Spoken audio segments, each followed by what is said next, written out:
नमस्कार दोस्तों, टीचर भी यूट्यूब चैनल में आपका एक बार फिर से स्वागत है।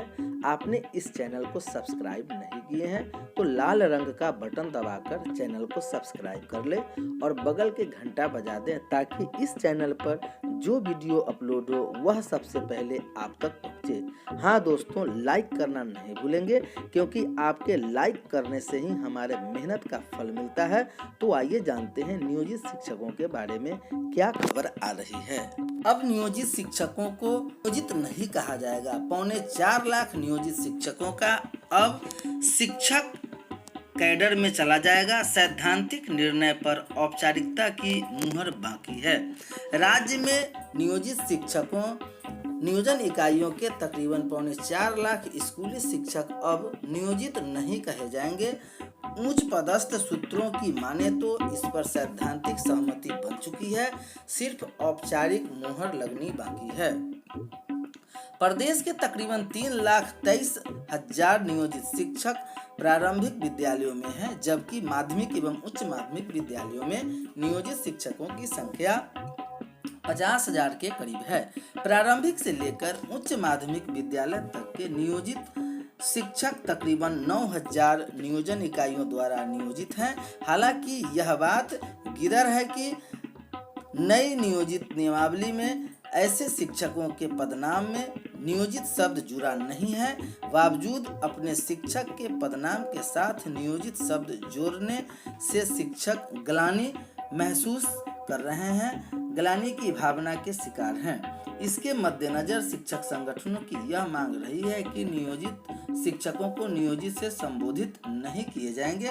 शिक्षक संगठन का यह प्रस्ताव राज्य सरकार को लेकर भी रास आया कि इससे जहां शिक्षकों का मनोबल बढ़ेगा वहीं किसी प्रकार का अतिरिक्त वित्तीय भार भी नहीं पड़ेगा।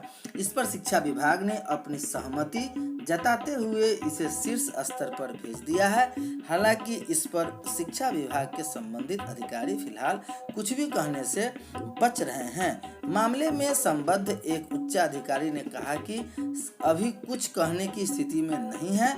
इसके साथ ही नियोजित शिक्षकों के सेवा शर्त की भी उल्टी गिनती चल रही है। सेवा शर्त को लेकर साल 2015 में गठित कमेटी का पुनर्गठन पिछले महीने हुआ है। इसके अध्यक्ष सामान्य प्रशासन विभाग के अपर मुख्य सचिव हैं, जबकि शिक्षा विभाग के अपर मुख्य सचिव इसके सदस्य सचिव हैं। कमेटी में पंचायती राज विभाग के प्रधान सचिव, नगर विकास विभाग के सचिव और एक अपर महाधिवक्ता सदस्य हैं, जिसकी बैठक 6 जुलाई को हुई थी। सेवा शर्त का ड्राफ्ट पूरी तरह तैयार है, अब केवल औपचारिक बच गया है। दिल्ली मेट्रो में डेबिट और क्रेडिट कार्ड से भुगतान कर सकेंगे यात्री, डीएमआरसी कर रहा तैयारी। दिल्ली एनसीआर के लाखों यात्रियों की लाइफलाइन बन चुके दिल्ली मेट्रो में एक बड़ा और अहम बदलाव होने जा रहा है। इसके बाद यात्री डेबिट और क्रेडिट कार्ड से भुगतान करेंगे, मेट्रो ट्रेनों से सफर कर सकेंगे। ऐसे में मेट्रो कार्ड रखने से भी छुटकारा मिल जाएगा। आधुनिक सेवाओं से लैस होने की कड़ी में दिल्ली मेट्रो रेल निगम ऑटोमेटिक फेयर कलेक्शन सिस्टम को अपग्रेड करने की कवायद में जुट गया है। डीएमआरसी ने इसके लिए टेंडर भी जारी कर दिया है। इसके पूरा होते ही यात्री दिल्ली मेट्रो की ट्रेनों में सफर के दौरान क्रेडिट कार्ड अथवा डेबिट कार्ड से यात्रा का भुगतान कर सकेंगे। टैक्स सिस्टम हुआ फेसलेस। पीएम नरेंद्र मोदी ने ईमानदार टैक्स पेयर को दे दी सौगात। गुरुवार को प्रधानमंत्री नरेंद्र मोदी ईमानदार टैक्स पेयर्स को प्रोत्साहन और कर प्रणाली में पारदर्शिता बढ़ाने के लिए एक नए खास प्लेटफॉर्म की शुरुआत की। इस प्लेटफॉर्म का नाम ट्रांसपेरेंट टैक्सेशन ऑनरिग्न द ऑनेस्ट दिया गया है। इस दौरान पीएम मोदी ने कहा कि ये प्लेटफॉर्म 21वीं सदी के टैक्स सिस्टम की शुरुआत है, जिससे फेसलेस असेसमेंट, अपील और टैक्स पेयर चार्टर जैसे बड़े रिफॉर्म हैं। उन्होंने कहा कि फेसलेस असेसमेंट और टैक्स पेयर्स चार्टर गुरुवार से लागू हो गए हैं।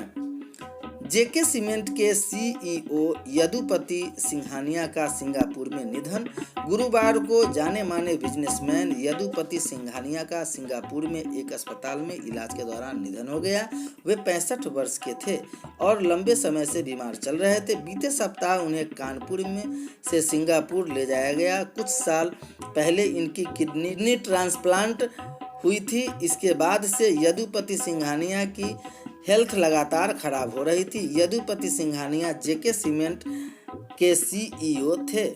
13 अगस्त शुक्रवार को सेंसेक्स 59 अंक की गिरावट के साथ हुआ। कारोबारी समाप्ति के चौथे दिन गुरुवार को भारतीय शेयर बाजार में गिरावट दर्ज की गई। बॉम्बे स्टॉक एक्सचेंज का संविदा सूचांक सेंसेक्स 59.14 अंकों की गिरावट के साथ 38,310.94 पर बंद हुआ। वही नेशनल स्टॉक एक्सचेंज की निफ्टी में भी मामूली गिरावट दर्ज की गई। निफ्टी 7.95 अंकों की गिरावट के साथ 11,300.45 पर बंद हुआ। गेट 2021 के लिए नोटिफिकेशन जारी। 14 सितंबर से शुरू होगा registration. Graduate aptitude test engineering यानी गेट 2021 परीक्षा के लिए नोटिफिकेशन आईआईटी बॉम्बे द्वारा जारी कर दिया गया है। गेट 2021 नोटिफिकेशन के अनुसार परीक्षा के लिए ऑनलाइन आवेदन की प्रक्रिया 14 सितंबर 2020 से शुरू होगी और ऑनलाइन रजिस्ट्रेशन एप्लीकेशन 30 सितंबर तक किए जा सकेंगे। गेट 2021 परीक्षा के लिए नोटिफिकेशन परीक्षा पोर्टल गेट iitb.ac.in पर जारी किया गया है। वही गेट 2021 परीक्षा का आयोजन 5 फरवरी से 14 फरवरी 2021 तक किया जाएगा। मलेशिया में होम क्वारंटाइन के आदेश का उल्लंघन पर भारतीय को मिली जेल की सजा। गुरुवार को मलेशिया की अदालत ने एक भारतीय व्यक्ति को 5 महीने के लिए जेल की सजा सुनाई। राज्य समाचार एजेंसी के अनुसार जानकारी के मुताबिक मलेशिया में एक रेस्तरां में मालिक ने होम क्वारंटाइन के नियम का उल्लंघन किया तो कोर्ट ने उसे जेल की सजा सुना दी। इस भारतीय शख्स ने जुलाई में भारत से लौटने पर 14 दिन होम क्वारंटाइन आदेश का पालन नहीं किया था। इसकी रिपोर्ट पहले निगेटिव आई पर कुछ दिन बाद रिपोर्ट पॉजिटिव आई। इसके चलते कई और लोग संपर्क में आने से कोरोना संक्रमित हो गए। अलोर सेंटर मजिस्ट्रेट की अदालत द्वारा उन पर 12,000 रिंगिट यानी $2,864 का जुर्माना भी लगाया गया। राजस्थान में शुक्रवार को विधानसभा का सत्र। बीजेपी अविश्वास प्रस्ताव लाएगी। शुक्रवार को राजस्थान में विधानसभा सत्र शुरू होने जा रहा है। विधानसभा सत्र के दौरान अशोक गहलोत सरकार को अविश्वास